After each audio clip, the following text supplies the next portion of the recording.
Hello tout le monde, j'espère que vous allez bien. Je suis ravie de vous retrouver aujourd'hui dans une nouvelle vidéo afin de vous livrer mon avis sur mes différentes lectures qui m'ont accompagnée tout au long du mois de septembre. Comme d'habitude, on va commencer par les lectures qui m'ont le moins plu en septembre, et finalement le premier titre, je ne vais pas vous en parler beaucoup puisque je vais vous renvoyer à mon vlog du mois de septembre qui sera soit déjà en ligne ou qui sera sur le point de l'être. J'ai lu en tout cas Nos années sauvages qui était une relique de ma pile à lire. Je n'ai pas du tout été convaincue par cette lecture que je ne conserverai pas plus longtemps et à laquelle j'ai mis la note de 2 sur 5. Je passe ensuite aux livres qui ont eu la note de 3 sur 5. Je peux donc vous montrer ce fameux livre qui m'a accompagnée tous les soirs pendant plusieurs mois du coup. Il s'agit de Dynasty, et si ce livre est aussi épais, c'est parce qu'il regroupe 3 tomes. En fait, c'est comme si j'avais lu 3 livres en un finalement, puisqu'il y a les tomes 1, 2 et 3, plus une novella, écrite par Ilona Andrews. Donc je croyais au départ qu'il s'agissait d'une trilogie, puis finalement le tome 4 est sorti il y a très peu de temps. Je pense pas me le procurer parce que même si j'ai aimé cette lecture, je suis pas devenue complètement fan de cet univers, d'où le 3 sur 5, c'est-à-dire que ça a été une lecture agréable, distrayante, mais pas non plus inoubliable à mon sens. Bien que ce soit de l'urban fantasy, et bien que j'adore l'urban fantasy, voilà. Alors, où est-ce qu'on est finalement dans ce nouvel univers? Eh bien, on est en présence de mages. Il y a les humains et les mages. Et les mages, ils possèdent différentes magies qui peuvent être très différentes d'un mage à un autre. Et ils sont d'ailleurs regroupés, ces mages, en différentes familles qui sont plus ou moins puissantes. Et on va suivre donc notre héroïne qui s'appelle Nevada, qui a des pouvoirs magiques mais qui se fait discrète sur ses pouvoirs, c'est-à-dire que elle fait exprès de se montrer moins puissante qu'elle ne l'est en réalité. Elle, son pouvoir, c'est d'être cherche-vérité, c'est-à-dire que vous ne pouvez absolument pas lui mentir. Elle détecte comme un véritable détecteur de mensonges les paroles vraies, les paroles fausses. Et dans la vie, pour gagner de l'argent, elle est détective privée. Elle travaille avec toute sa famille. Donc il y a un vrai petit clan, le clan Baylor. Ils vivent tous sous le même toit. Et c'est une famille avec des personnalités très différentes les unes des autres. On a la grand-mère hyper badass qui adore mettre les mains dans le cambouis et réparer les vieilles bagnoles. Il y a la mère qui est une ancienne tireuse d'élite qui est désormais handicapée. Bref, vous avez différentes personnalités campées comme ça qui gravitent autour de Nevada et que j'ai beaucoup apprécié suivre. Pour moi, c'est l'un des points forts de ce récit et de ces 3 tomes, cette espèce de noyau familial qui entoure l'héroïne. C'est un véritable plus dans le roman. Autre point positif, le personnage de Mad Rogan, qui est le personnage masculin par excellence, pétri d'hormones, pétri de charisme et de puissance, et qui va lui aussi graviter autour de Nevada. Voilà, je ne vous spoil pas grand chose en vous disant qu'il va se passer quelque chose entre ces deux-là. De toute façon, dans ce type de récit, il y a très souvent une romance. Là, elle prend son temps à s'installer, mais j'ai bien aimé toutes les petites étincelles qui entouraient ce binôme. Et ils vont tous les deux collaborer au sein de différentes enquêtes, et je trouve que c'est vraiment un binôme qui match à tout niveau. Autre point positif que j'ai soulevé et que j'ai bien apprécié, c'est que les 3 tomes sont finalement complémentaires, mais les enquêtes sont très différentes les unes des autres. Dans le premier, on va combattre un grand méchant. Dans le deuxième, ça va plus être une enquête sous fond d'espionnage, etc. Bref, à chaque fois, j'ai trouvé que le récit, l'histoire parvenait à se réinventer. Donc il n'y a pas de phénomène de lassitude qui s'installe, ce qui est très important quand, comme moi, on s'enchaîne de manière assez assidue les 3 tomes. Donc finalement, pourquoi est-ce que j'ai mis qu'un 3 sur 5 à cette histoire alors que j'ai l'air d'avoir finalement beaucoup apprécié le livre? Eh bien, pour plusieurs raisons. Déjà, je me suis sentie un peu perdue dans l'action. C'est vrai que il y a finalement peu de descriptions et on est tout le temps à fond, quoi. Il se passe toujours quelque chose, donc certes, on ne s'ennuie pas. Mais quand, comme moi, on ne lit que 10 à 15 pages par jour, c'est un peu déroutant de se retrouver sans cesse dans les actions. Et puis il faut dire qu'il y a une galerie tellement importante de personnages que je dois avouer que de temps à autre je me sentais un petit peu perdue entre qui est qui. J'ai trouvé aussi que l'univers était assez exigeant et il n'est pas super accessible, alors que finalement quand on lit de l'urban fantasy on a plus l'habitude d'avoir des univers un petit peu plus faciles entre guillemets à appréhender. Et quand je dis facile, j'entends pas forcément pauvre pour autant, mais c'est vrai que j'ai trouvé voilà, l'univers était assez exigeant, assez atypique, ça m'a déroutée, je m'attendais pas forcément à ça, voilà. Dans une certaine mesure, ce livre m'a fait penser à Vicious de V.E. Schwab, qui met aussi en scène des personnages qui ont ingéré un sérum et qui sont devenus comme ça surpuissants, qui ont développé certaines capacités. Il y a une espèce de petit parallèle entre les deux récits que j'ai trouvé. Et pour les mêmes raisons, j'ai pas été hyper fan de Vicious, alors que j'adore la plume de V.E. Schwab, voilà. Mais quoi qu'il en soit, merci beaucoup à toi Anne-Laure qui regarde certainement cette vidéo, puisque c'est toi qui m'as offert ce livre pour mon anniversaire. Toi qui es fan de Ilona Andrews, toi qui es fan de Dynasty, écoute, je ne lirai pas le tome 4, mais je te remercie pour la découverte et en revanche, je lirai avec grand plaisir l'autre série qui est tout aussi connue de Ilona Andrews, dont le titre m'échappe, comme par un fait exprès. Kate Daniels, bien sûr, Kate Daniels. Je ne retrouvais pas le titre, donc voilà, je découvrirai avec plaisir Kate Daniels. Je pense que l'univers me convaincra davantage et aura davantage mes faveurs que l'univers de Dynasty, mais encore une fois, belle découverte, quoi qu'il en soit. Je suis allée fermer les stores parce que j'avais le soleil en plein dans la poire. Et quand j'ai fait ma mise au point ce matin, ce n'était pas du tout le cas. Sauf que voilà, j'ai fait ma mise au point il y a plus d'une heure, c'était avant de prendre mon petit déjeuner. Entre temps j'ai mangé, j'ai épluché 1 kilo de carottes pour ce midi. Je suis revenue et le jour a terminé de se lever. C'est une journée super ensoleillée. Donc forcément, en ce qui concerne la luminosité, ça avait pas mal bougé. Je n'avais pas contrôlé ça en débutant ma vidéo. J'espère que ça vous aura pas trop dérangé. Là en tout cas, ça va aller mieux et pour vous et pour moi. Donc je poursuis avec les 3 sur 5 et c'est la note que j'ai décidé de mettre au 3e tome qui clôture la trilogie de Martha Hall Kelly. C'est Le Tournesol suit toujours La lumière du soleil.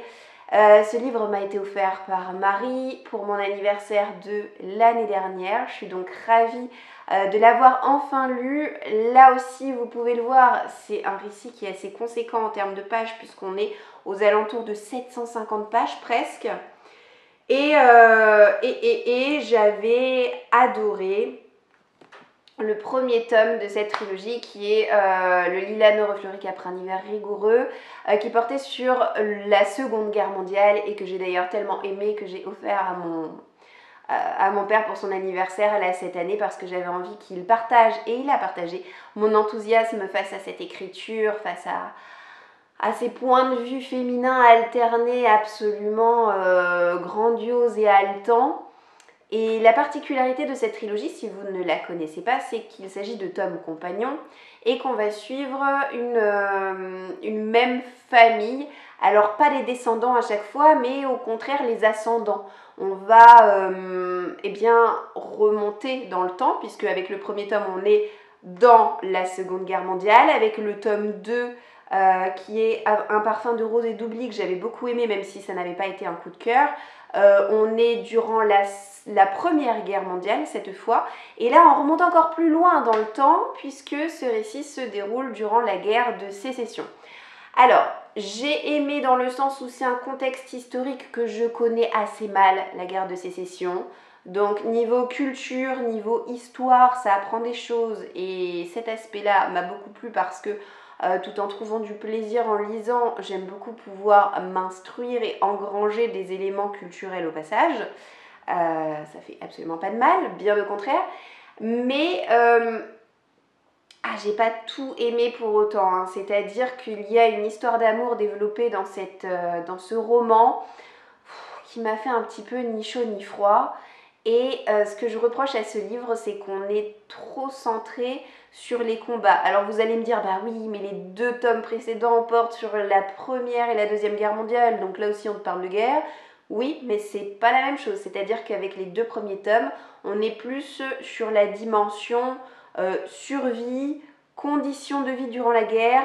Là, on est au cœur des combats. Et si vous me suivez depuis pas mal de temps, vous savez que c'est quelque chose qui m'intéresse peu et que je n'apprécie pas retrouver dans mes lectures. En plus de ça, là on a un personnage, plusieurs personnages même, qui se destinent à la médecine et bah là aussi c'est pas trop quelque chose qui m'accroche, hein, la médecine, les chirurgies différentes, etc.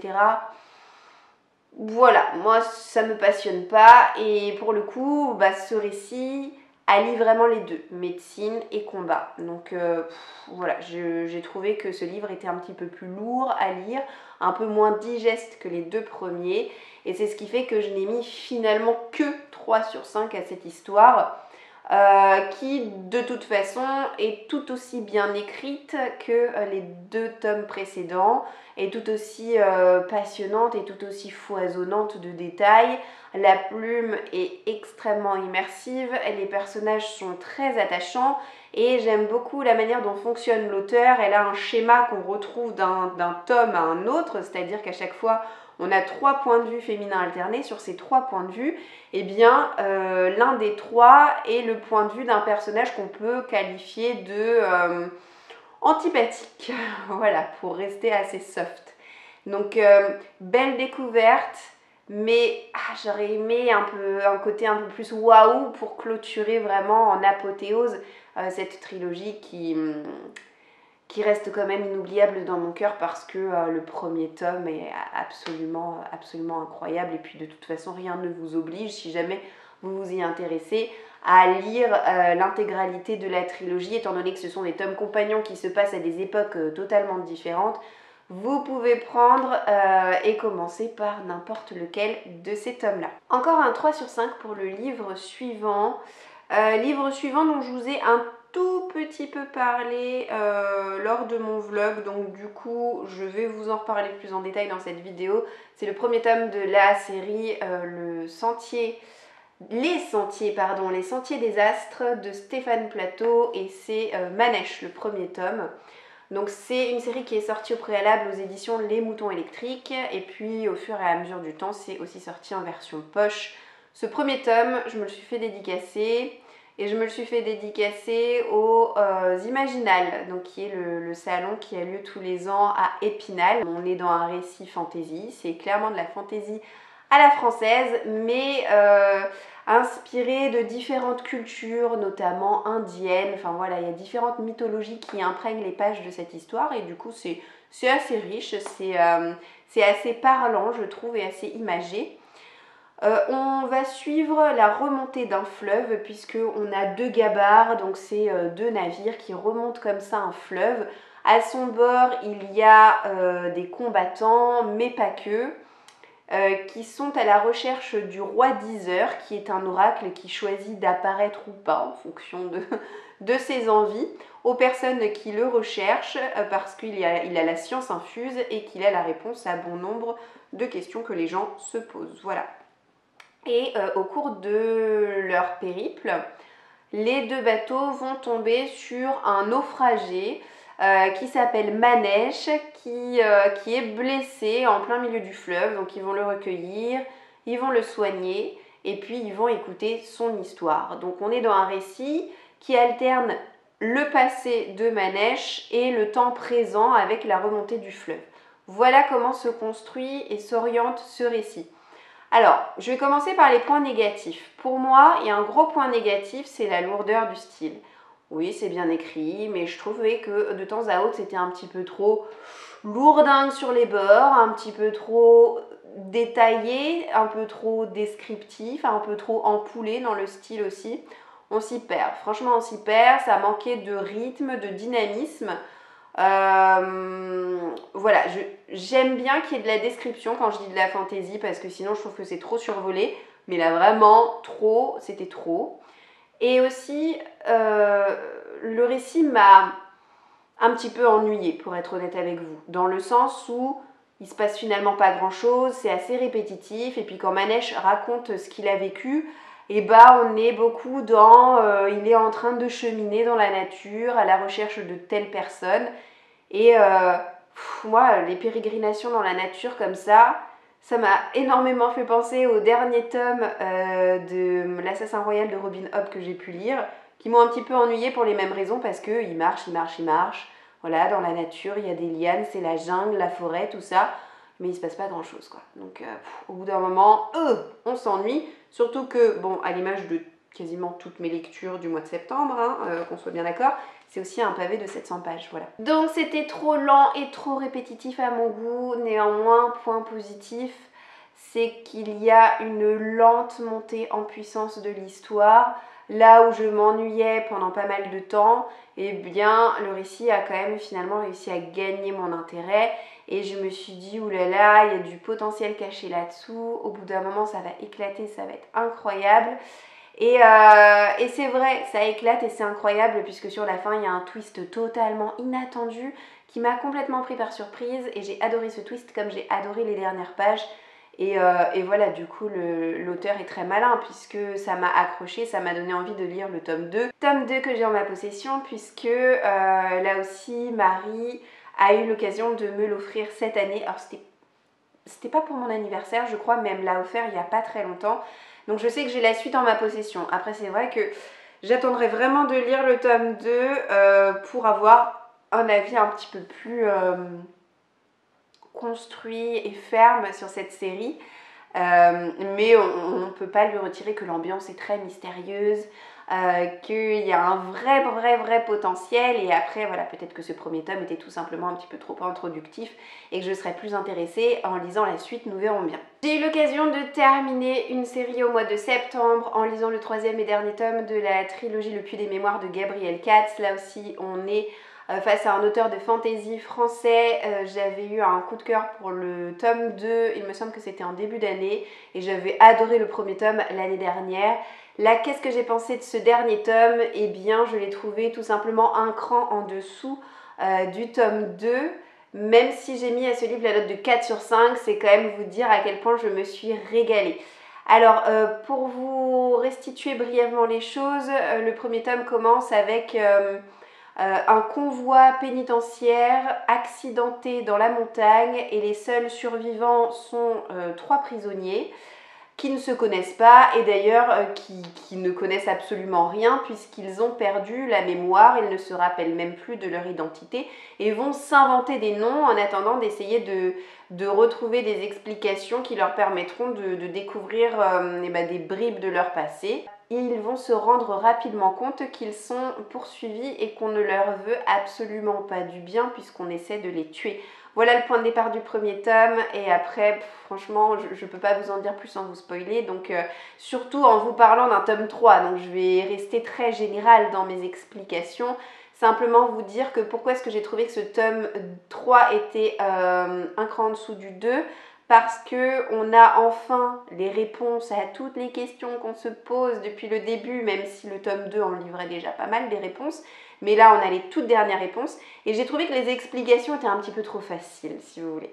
Je me suis dit, quoi, franchement? Oh là là, tout ça pour ça? Voilà. Ça m'a laissé ce sentiment un petit peu amer en bouche en me disant que, oh non, quoi, j'aurais voulu quelque chose d'un peu plus perché, d'un peu plus complexe à comprendre. Là, c'était trop, voilà, trop évident finalement. Mais au-delà de ça, il y avait des passages vraiment hyper intenses et angoissants dans ce tome 3 où on a peur pour la vie de nos personnages, où on craint vraiment le pire. C'est un récit qui est très dynamique, très rythmé. Et là, c'est de la fantaisie comme j'adore parce que franchement, il y a une belle dynamique, une belle alternance entre les moments d'action et les moments plus contemplatifs, les moments plus descriptifs, les moments de révélation. Bref, tout ça est formidablement bien dosé par Gabriel Katz. Qui est très doué pour dépeindre la psychologie de ses personnages et qui à chaque fois réussit d'une histoire à une autre à m'embarquer de la plus belle des façons. Je suis triste, franchement je suis triste de dire au revoir à ces personnages que j'ai appris à découvrir l'année dernière, mais j'ai en même temps adoré la fin. Je vous dis, les explications m'ont déçue, mais la fin, elle, ne m'a pas déçue parce qu'il y a comme un air de déjà-vu, étant donné que les dernières pages reprennent les premières pages du récit. Et j'ai vraiment eu la sensation que la boucle était bouclée et c'était parfait comme ça. On passe à un roman historique que vous avez certainement vu déjà passer parce qu'il est sorti il y a quelques années. Il a rencontré vraiment un franc succès. Il s'agit du Chant du Rossignol de Christine Hanna qui est sorti en grand format chez Michel Lafon à l'époque avant de sortir en poche. Donc c'est un roman historique qui porte sur la Seconde Guerre mondiale et plus particulièrement sur la Résistance. On va suivre deux sœurs très différentes l'une de l'autre. On a d'un côté Vianne qui est mariée, qui est mère de famille et qui va dire au revoir à son mari qui va être enrôlé de force dans cette guerre comme soldat. Et de l'autre côté, on a sa petite sœur qui s'appelle Isabelle, qui est plus jeune que l'aînée puisqu'elle a 18 ans. Et Isabelle, c'est un peu l'électron libre, c'est un petit peu la fille insouciante qui fait plein de bêtises, qui n'arrête pas de se faire virer des pensionnats qu'elle fréquente et qui a du mal à trouver sa place dans la société finalement. C'est un 4 sur 5, ça a été une très belle histoire, mais c'est pas le coup de cœur que j'attendais, voilà. J'ai trouvé que c'était un récit qui était très visuel, très rythmé, visiblement il est en cours d'adaptation au cinéma et je trouve que c'est parfait parce que c'est typiquement le genre de récit qui s'y prête à merveille selon moi. Parce qu'il se passe plein de choses et que vraiment il y a matière, quoi. Limite même, on pourrait même en faire une série plutôt qu'un film. Ça marcherait tout aussi bien. Donc très visuel, très bien écrit, très bien documenté également parce que on aborde plein de choses, même si voilà, on est sur la résistance, mais on aborde plein d'aspects très différents. En revanche, point négatif, le personnage d'Isabelle, c'est-à-dire que du début à la fin, c'est un personnage qui vraiment m'a insupportée. Au départ parce que c'est une jeune cloche qui n'en fait qu'à sa tête, qui est trop insouciante.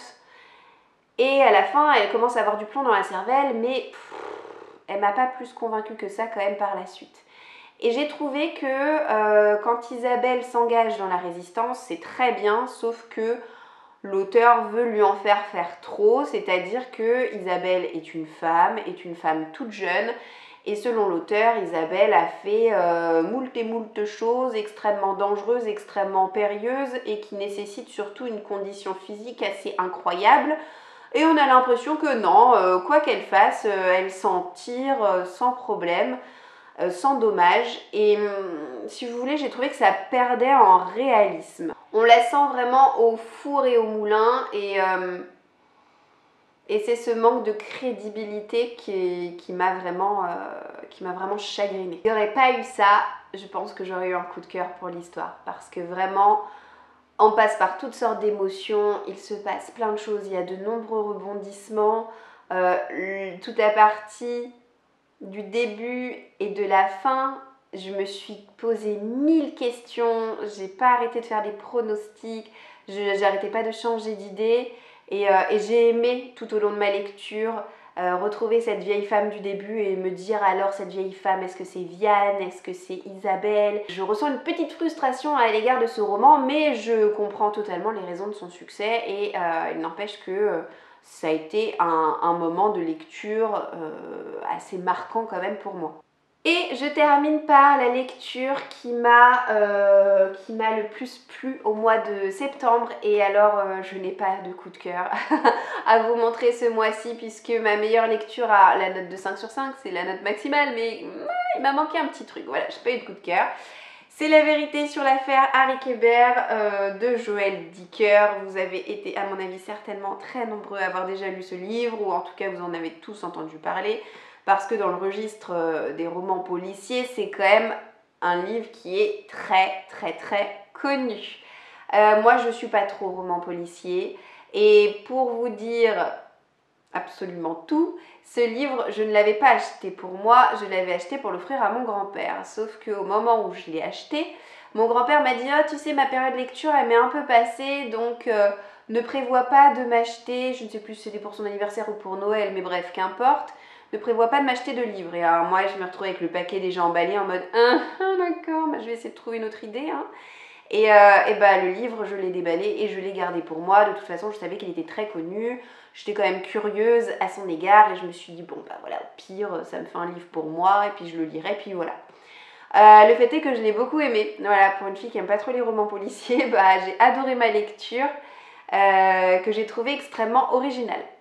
Alors, on va suivre un jeune auteur qui a connu un fort succès avec son premier roman. Et puis alors là, c'est le syndrome de la page blanche pour le deuxième. C'est-à-dire que sa maison d'édition lui met la pression, lui pose même un ultimatum. Il faut qu'il rende son deuxième manuscrit avant telle date parce que sinon, tout le monde va perdre beaucoup de sous. Et ça va très mal se passer.